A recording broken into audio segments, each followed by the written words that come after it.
Premier avion à réaction de ce type fabriqué en Amérique latine, 9e au monde. L'Institut d'administration des entreprises, 27 Pulk, a volé pour la première fois en 1947, conçu par De Wettin après la fin de la Seconde Guerre mondiale, conçu et fabriqué à l'Institut aéronautique de Cordoba. Sur la base des résultats obtenus par le prototype du Pulky 1, l'Institut aéronautique lance un nouveau projet d'avion à réaction, appelé Institut d'administration des entreprises 33 Pulky 2.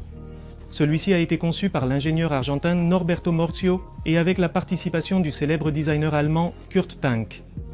Ce n'est pas rien. Tank a conçu les célèbres avions Focke-Wulf de la Seconde Guerre mondiale, dont le Focke-Wulf 190.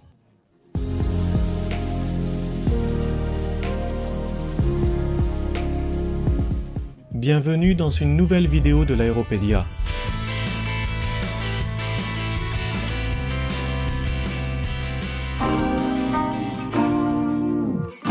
À l'Institut aérotechnique de Cordoba, devenu la fabrique militaire d'avions, puis Fábrica Argentina de Aviones, un projet est lancé pour construire le premier avion à réaction du pays et d'Amérique latine. Et la conception est confiée aux ingénieurs argentins Morchio, Cardillac et Riccardi. Lorsque la présence de l'industriel aéronautique français Emilio de Huitin en Argentine est connue, il est engagé et rejoint l'équipe de l'Institut dans la division des projets spéciaux. Comme de Huitin était un concepteur aéronautique français reconnu qui avait déjà l'idée de concevoir un avion à réaction, le 17 Sense, finalement le Pulky eut très peu à voir avec ce projet.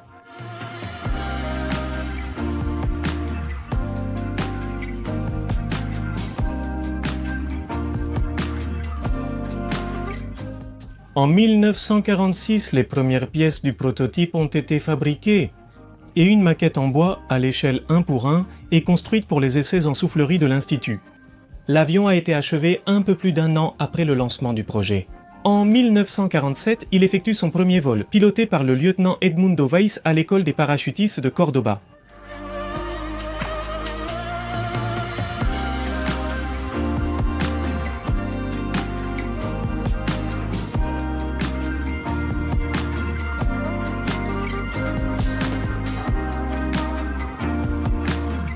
Les premiers vols ont révélé un manque notable de puissance et de faible performance de l'avion. Ensuite, l'envergure a même été réduite d'environ 75 cm dans une tentative d'augmenter la vitesse maximale fixée à 720 km/h au lieu des 800 km/h espérés.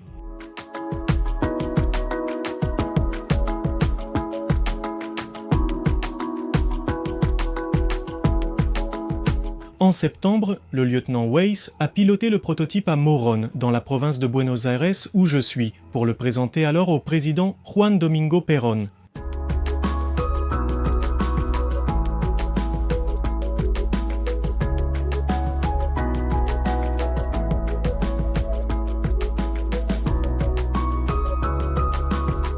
La construction était entièrement métallique et il était équipé de turbines Rolls-Royce Derwent 5, les mêmes que celles qui équipaient les célèbres Gloster Meteor.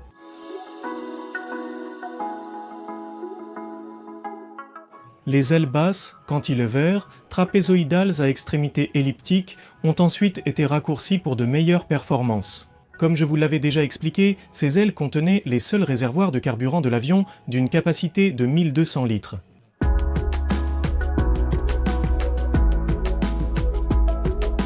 Son schéma actuel, ce rouge intense ici, est presque identique à l'original. En 2015, un décret l'a classé bien d'intérêt historique national. Il est désormais conservé au Musée national de l'aéronautique comme pièce unique.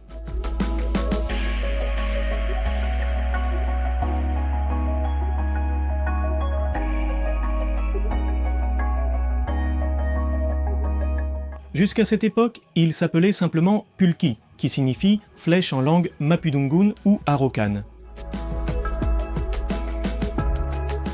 Le programme s'est poursuivi jusqu'en 1948, lorsqu'il a été dépassé par un projet plus avancé, celui de l'Institut d'administration des entreprises 33. Pulky 2, à partir de la construction du Pulky 2L, un institut d'administration des entreprises 27. Pulky a été rebaptisé Pulky 1.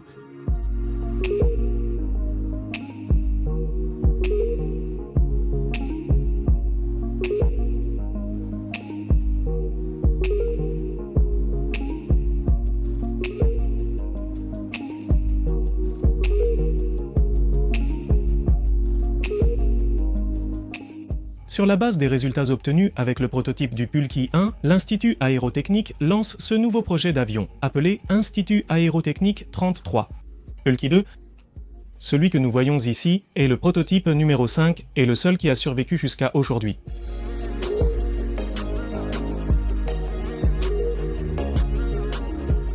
Fin 1947, débute l'élaboration du projet préliminaire de l'Institut aérotechnique 33 caractérisé par une motorisation plus puissante que le modèle précédent.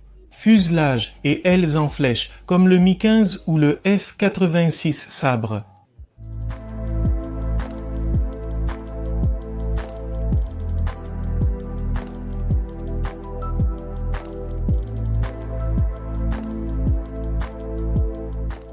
Après la Seconde Guerre mondiale, le gouvernement argentin a invité l'ingénieur Kurt Tang, l'un des meilleurs concepteurs allemands et créateur du célèbre Focke-Wulf 190, un des chasseurs les plus efficaces du conflit, à travailler sur la construction. Après son arrivée en Argentine, Tang rassemble d'anciens employés de Focke-Wulf et s'installe à Cordoba pour participer au projet Pulque 2.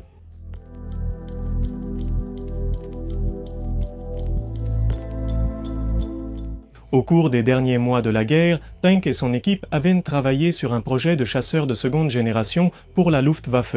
Le Trägerflugzeug Arado 183 Hückebein était un chasseur avancé à ailes en flèche qui ne fut jamais construit en raison de la chute de l'Allemagne. Le projet de Tang a été lié à celui de l'ingénieur Morchau.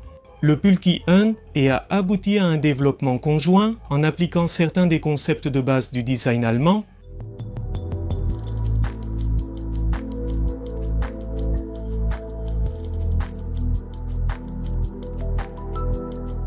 Les concepts du Trägerflugzeug Arado 183 n'ont pas été utilisés uniquement pour le Pulki 2, parce que, sans que Kurtan le sache. Simultanément, un autre avion était développé en Union soviétique à partir d'une copie des plans obtenus par les troupes de ce pays lors de l'invasion allemande. Il ne s'agissait rien d'autre que du Lavokit LA, 15 soviétique, le frère du célèbre Mikoyan Guberich Mi-15 de la même origine.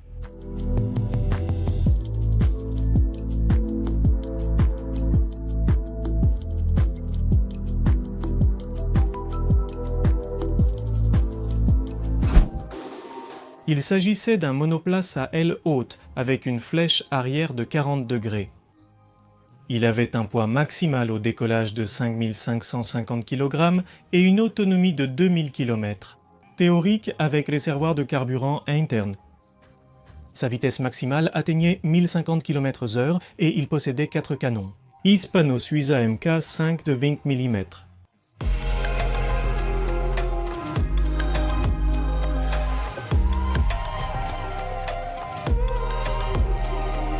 Une maquette en bois à l'échelle 1 pour 1 est construite pour des essais en soufflerie, ainsi qu'un prototype qui a volé un peu plus d'1 an après le début du projet.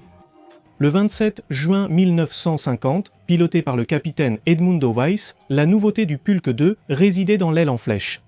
Une innovation aérodynamique couplée à une turbine puissante permettrait d'atteindre jusqu'à 1000 km/h. Le moteur sélectionné était une turbine Rolls-Royce Nene 2, fournissant 2267 kg de poussée. Un fait intéressant est que le Mi-15 utilisait une copie soviétique de ce même moteur. Kurt Tang avait aussi sollicité son pilote favori, Otto Behrens, pilote d'essai en chef de la Luftwaffe, qui a piloté le Pulki environ 27 fois, jusqu'à ce qu'au 28e vol.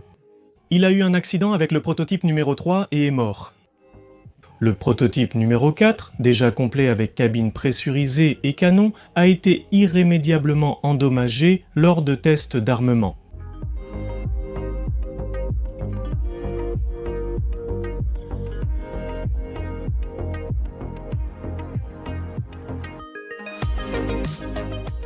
Le numéro 5 était une version modifiée qui disposait de réservoirs de carburant dans les ailes, ce qui résolvait le problème de la faible autonomie. Il n'a fait que 12 vols avant son retrait.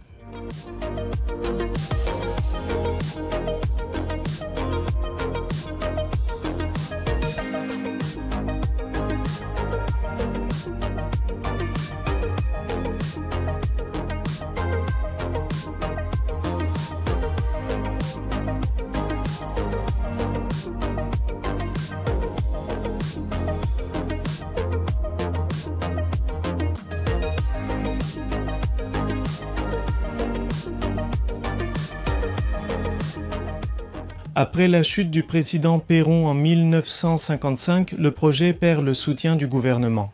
Et en février 1956, Tank et 14 de ses ingénieurs, précédés par la Révolution libératrice, quittent le pays et partent travailler dans l'industrie aéronautique en Inde. Peu de temps après, sans fonds ni soutien du gouvernement, malheureusement le programme a été définitivement annulé. Et cela aussi à cause de l'offre des États-Unis de vendre à l'armée de l'air 100 F-86 Sabre, offre que l'armée de l'air de cette époque a acceptée. Mais ils ne recevraient finalement que 68 des 100 avions promis et dans un état discutable.